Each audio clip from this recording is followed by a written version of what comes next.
Hi, friends. Welcome to Club Omega.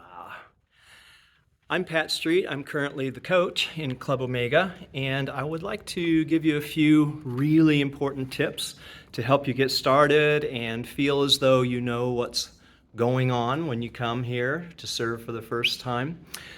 And thank you again for being willing to take this on and to work with the kids who are in 5th and 6th grade. I want you to know that the reason that I agreed to be the Club Omega coach is that I really am convinced that this is the most crucial age for kids. It's a time of transition before they go into junior high.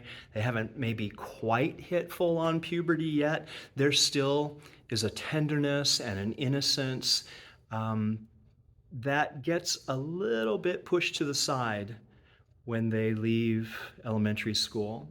And so this is a time where we especially have the opportunity with the kids who have come up through our Vineyard Kids program to really help cement those things that they've already learned before they go off and are so influenced by peers and things they hear in school and all the other temptations that there are for kids, especially at this age.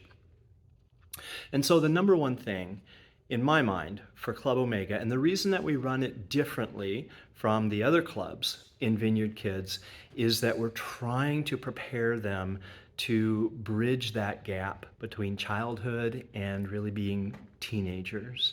And so we need to have a lot of flexibility here in this particular club, especially. We need to be able to let this be a place where they can really ask questions about the things that matter to them, where it's possible for them to feel like they're going to be listened to and that no question is out of bounds. And so if you ever find yourself leading the club and maybe they're asking some questions that are more theological or spiritual in nature and you're just not sure what kind of answer to give to them, I want you to know that you can always say, let's see if Pastor Pat's available. And I almost always am, unless I happen to be preaching. I would love to come back here at any time and help in that way.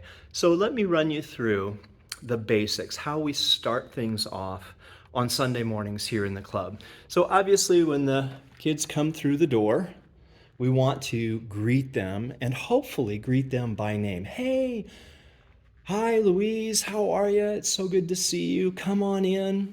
We want to have plenty of energy. We want them to feel like this is a place where they're wanted and they belong. And don't worry if you don't know their names right away at first. Most of the time, they're going to have a name tag on, so you can cheat by looking at that. When they come in, a lot of times we'll just let the kids sit here at the table, and there's usually an activity that they can participate in. Sometimes it's very helpful for them to be doing something with their hands or involved in some kind of craft or something like that to help them feel at ease, kind of like an icebreaker, so they would be willing to talk. And once all the kids have got here, then we move on to the next things. But I want you to know that this table will always have the lessons, and you will get those in advance emailed to you so that you have several days at least to review them, get comfortable with it, know what you're doing when you come in here on Sunday morning. This file also has an injury report form, all kinds of extra activities and ideas, policies and training info. All of those things are very valuable for you to look for and look at so that you're familiar with how to do things. Jess Rawl will always have the craft items that you need for the day right here on this table. She's got everything set up for you in addition to just the lessons. So the way that we typically do things when we come in is here at this table we'll have some kind of an activity and just get the kids talking, ask them how things are going at school or if anything wonderful happened that week.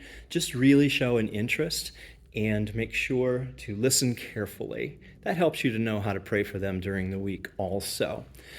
Oh, a couple things, just reminders for those of us who are adults and who are back here. We have to have our cell phones put away.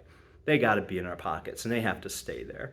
We have to give the kids our undivided attention, and we want to communicate to them that they're valuable and that they are important enough for us to put the dang cell phones away.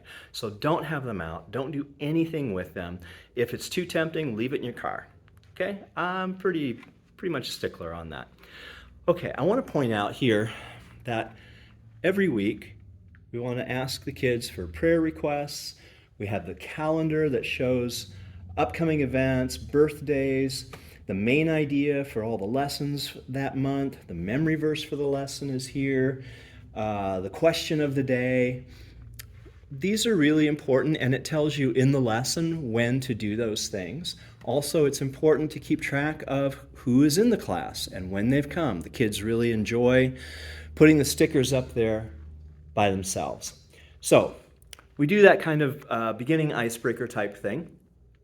And then it's time for us to move into our worship. Okay, so it seems to help the kids a lot if it's not quite so bright.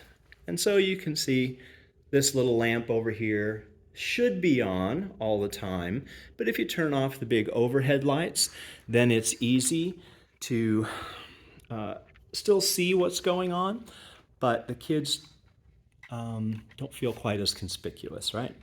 Okay, so let me move on to how you go about facilitating worship.